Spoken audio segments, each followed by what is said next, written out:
Okey, kita sambung kepada sambungan kepada haram, iaitu al-makruh.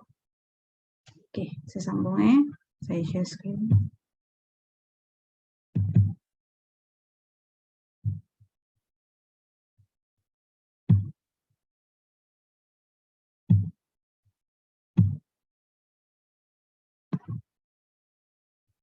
Okey, seterusnya an-naw' ar-rabi' min al-hukm at-taklifi al-makruh.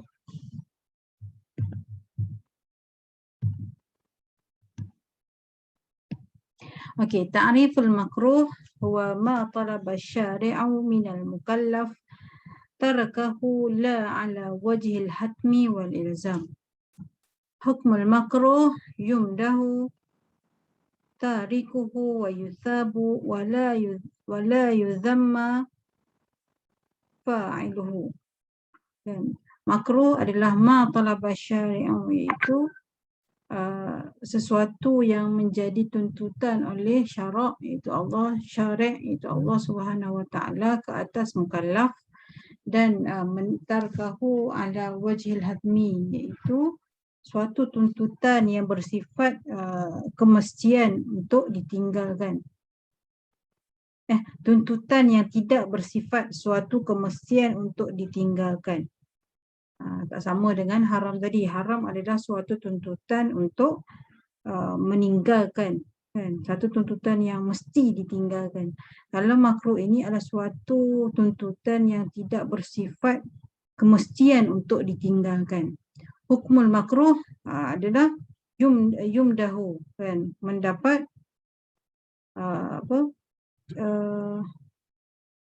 mendapat pujian sekiranya kita meninggalkannya, wa yuthabu, dan mendapat pahala, wa la yadhummu, serta tidak mendapat celaan ataupun kejian sekiranya kita melakukannya. As-sighu ad-dallatu 'alal makruh. Awalan, sighatul karahah mithlu qawlihi ta'sal alaihi salam inna allaha yakraha lakum qila wa qala wa kathratus su'al wa idha'atil mal. Yang bermaksud sesungguhnya Allah Subhanahu wa taala membenci kalian yang banyak berbicara dan banyak berdebat, dan banyak bertanya serta membazirkan harta. Itu yang kita nak refer ke sini adalah sighatul karahah, kan? Perkataan yakraha ni, yakrahu, ka innallaha yakrahu lakum, kan? Jadi perkataan ini menunjukkan bahawa dalam hadis ini adalah makruhlah untuk berbicara ataupun berdebat, banyak sangat bercakap, banyak bertanya dan berdebat ini serta membazirkan masa adalah termasuk dalam perkara yang makruh. Anna Rasulullah sallallahu alaihi wasallam kana yukrihun naum qabla al-isya wal hadis ba'daha. Jadi Rasulullah sallallahu alaihi wasallam bersabda ataupun menegah daripada tidur sebelum waktu Isya. Abghadul halal ila Allahi at-talaq, kan? Sesuatu perkara yang paling dibenci oleh Allah Subhanahu wa taala adalah penceraian, at-talaq ataupun talak, kan? Jadi perkataan yakrahu so abghadu ini adalah yang menunjukkan ke atas sirah ad-dallatu 'alal makruh, yang menunjukkan bahawa sirah ini adalah sirah yang makruh. Dipaham ya? Okay. Seterusnya, anna an-nabiy sallallahu alaihi wasallam ba'atha ilaihi bi ta'amin lam ya'kul minhu an-nabiy sallallahu alaihi wasallam fa dzakara dzalika lahu. فقال النبي sallallahu alaihi wasallam fihi athum. Faqala ya Rasulullah ahramun huwa? Qala la walakinnani akrahahu min ajli rihihi. Qala at-Tirmizi hadza hadisun husnun sahihun. Jadi daripada hadis ini anna nabiyya sesungguhnya Allah pula Nabi Muhammad sallallahu alaihi wasallam dalam kisah makanan. Jadi dalam bab makan lam yakul minhun nabi kan. Jadi Nabi Muhammad sallallahu alaihi wasallam ini tidak makan at-thaum. At-thaum ini adalah bawang putih. Faqala jadi tanyalah sahabat, ya Rasulullah, ahram wa adakah haram untuk kita memakan bawang putih at-thum ini? Rasulullah kata la walakinnani tak, dia kata tetapi tetapi dia sendiri yang akrahahu makruh lah makannya kerana dari sudut bau dia kan. Kalau kita makan buah pula, kita makan bawang putih tu kan dia ada rasa dia tu, ataupun dia panggil dengan nak cakap rasa dia. Kalau kita gigit tu dia boleh menyebabkan bau. Apabila tak senang lah orang bercakap dengan kita sebab bau daripada bawang putih tersebut. Jadi akrahahu, perkataan akrahahu ini adalah menunjukkan kepada asyaru adallatu alal makruh, yang menunjukkan ke atas makruhnya memakan bawang putih tersebut. Okey, yang kedua adalah asyaru allati tadullu ala annahi maqamat al-qarina ala sarfiha min at-tahrim ila al-karahah. Kan. Jadi yang kedua ini adalah sirah an-nahi yang itu larangan yang disertakan maqamat al-qarinah, yang disertakan dengan petanda ala sarfiha min at-tahrim, yang menukarkan hukum haram kepada makruh. Okey. Contohnya dalam surah Al-Maidah ayat 101, ya ayyuhallazina amanu la tas'alu an asya' in tubdulakum tasukum. Yang bermaksud, janganlah kamu menanyakan kepada nabi kamu hal-hal jika diterangkan kepadamu nescaya akan menyusahkanmu. Ada wal qarina as-sarifah ala tahrim ila al-karahah ma jaa fi nafsil ayah. Jadi terdapat qarinah ataupun petanda yang menukarkan daripada haram. La tas'alu ini kan. Janganlah kamu bertanyakan. La itu daripada la unnahi, itu tahrim ila al-karahah. Kan. Jadi dengan datangnya satu ayat selepas binafsi ayat selepas ayat tu adalah wa in tasalu anha hina yunazzalul Qur'an tubdulakum afallahu anha wallahu ghafurun halim. Kan, jadi yang bermaksud, dan jika menanyakan di waktu Al-Quran itu sedang diturunkan, nescaya akan diterangkan kepadamu. Allah memaafkan kamu tentang hal-hal itu. Jadi Allah Maha Pengampun lagi Maha Penyayang. Jadi apabila memula kan, pertamanya ada ayat yang yang menyebutkan la tas'alu kan, yang kata haram. Ayat itu menunjukkan ke atasnya haramlah kan. Yang tetapi la tas'alu, janganlah kamu menanyakan kepada nabi-nabi kamu. Perkataan la itu adalah la an-nahi.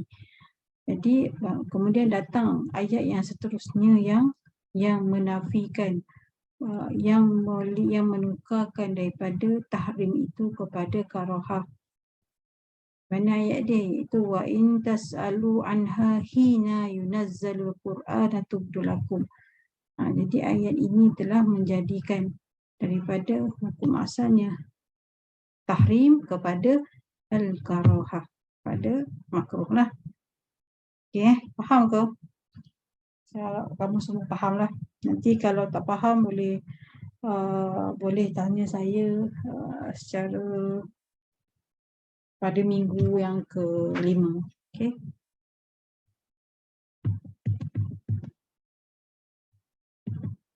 Okey. Al-makruh indal Hanafiyah. Okey, kita pergi kepada al-makruh habis dah tadi, iaitu as-sirah ataupun as-siyaru ad-dallatu 'alal makruh. Seterusnya kita pergi kepada jenis-jenis al-makruh.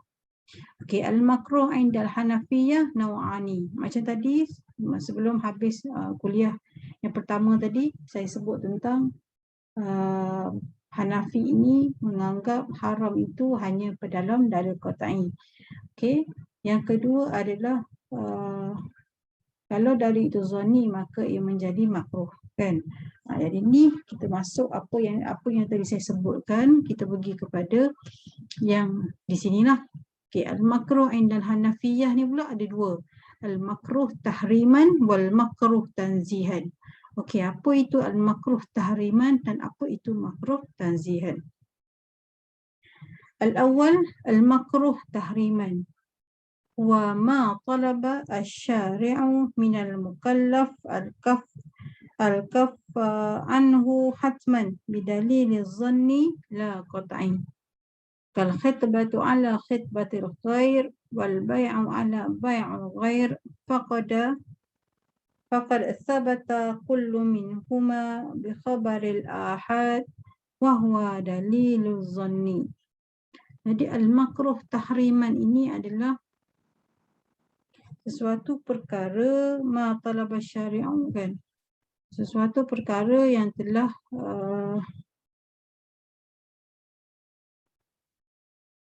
telah disyariatkan ke atas mukallaf untuk meninggalkannya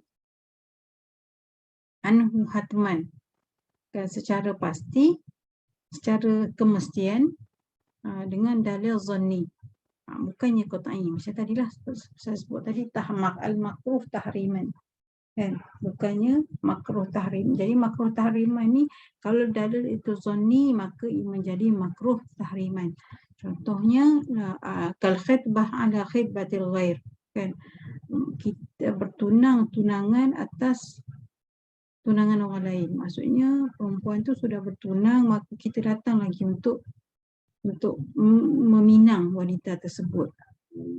Sedangkan wanita tersebut sudah ada mempunyai tunangan orang lain. Tak bolehlah. Jadi tak boleh kita meminang wanita yang sudah menjadi tunangan orang lain. Ataupun al-bai'u ala bai'il ghair, ataupun jual beli di atas jual beli yang orang lain. Kita tak boleh nak beli barangan yang telah dibeli oleh orang lain. Hukumnya adalah haram. Tetapi kedua-dua dalil ini adalah khabar ahad, iaitu dalil zanni. Dalil zanni lah. Sebab apa? Sebab kedua-dua hadis ini adalah hadis ahad.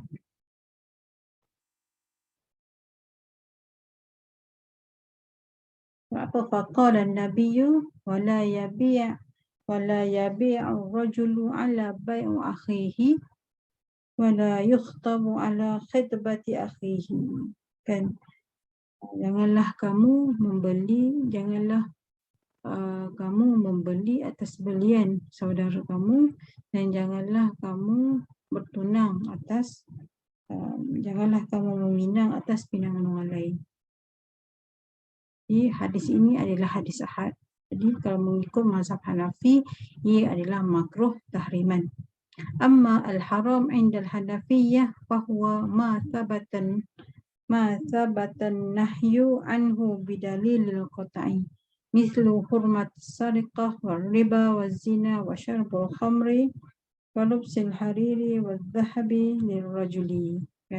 Jadi kalau haram indal mazhab Hanafi adalah kalau zanni, Kalau dalil qat'i maka ia adalah haram, kalau dalil zanni maka ia adalah makruh tahriman. Okey. Ni kan faham Tetapi Al-Hanafiyah dia ada pecah dua, al-makruh tahriman, al-makruh tanzihan. Kalau ikut jumhur, haram tu satu je. Tak kira dia qat'i ke zanni ke, maka ia adalah haram saja. Kalau makruh, ia makruh saja. Okey. Kita masuk kepada al-makruh tanzihan.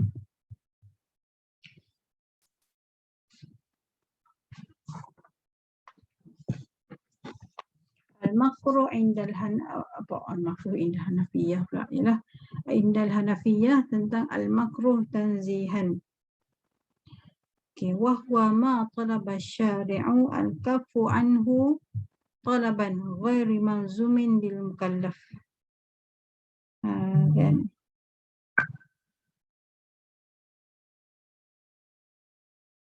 Jadi suatu tuntutan oleh syarak kepada mukallaf, tapi tuntutan tersebut dalam ghairi malzumin, itu suatu yang tidak bersifat kemestian ataupun tak diwajibkanlah kepada mukallaf.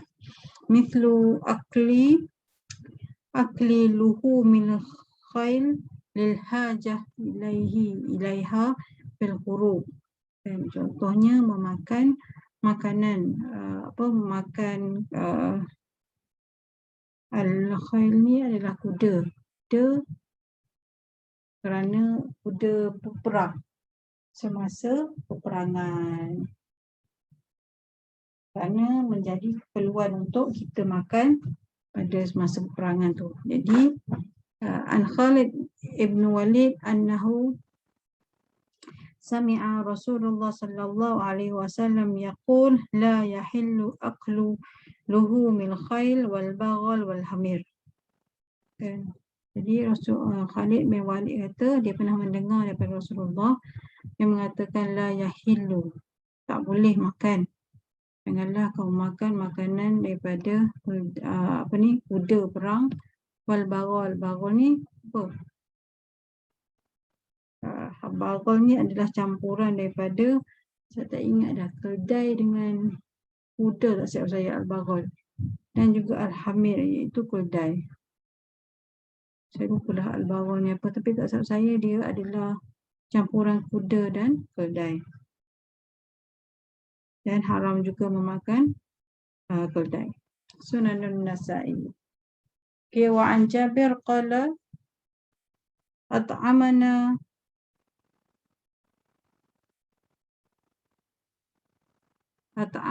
Rasulullah luhumil khail wa nahana an luhumil humur wa hadha na'ul makruh wa huwa al-makruh 'inda al-jumhur.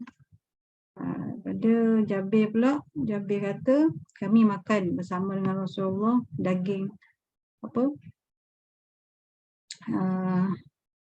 daging kuda perang, bukan daging, maksudnya kuda perang, dan tidak ada pula tegahan untuk makan daging tersebut. Jadi apabila ada satu pandangan daripada Ibnu Khalid bin Al-Walid, dia kata ada hadis Nabi SAW tak boleh makan kan kuda perang, tapi ada lagi daripada Jabir, hadis daripada Jabir pula dia kata makan.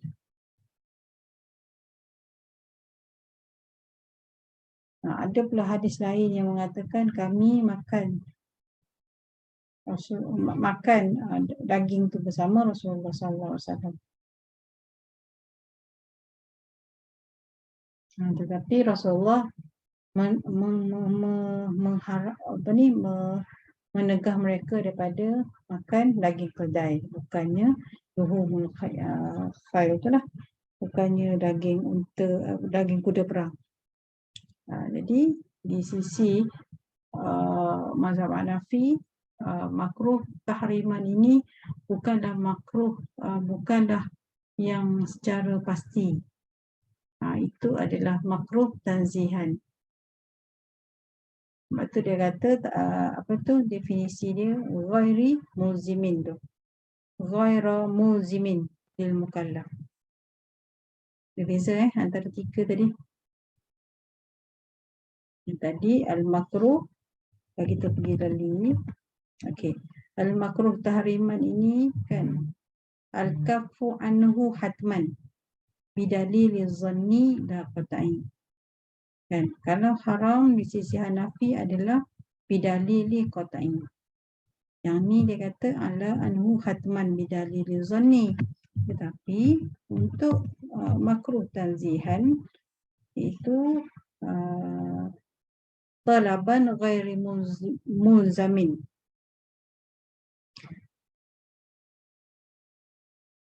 Kan lil mukallaf.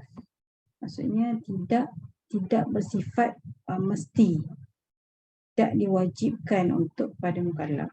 Contohnya inilah memakan kuda ataupun daging kuda perang kerana suatu keperluan. Jadi kalau kita tengok kat sini dari segi Hanafi ni, kita ada dua al-makruh ni, satu makruh tahriman, yang kedua makruh tanzihan. Kan? Jadi makruh tahriman kalau ikut jumhur adalah termasuk dalam haram. Manakala al-makruh tanzihan ini mengikut jumhur adalah makruh sahaja.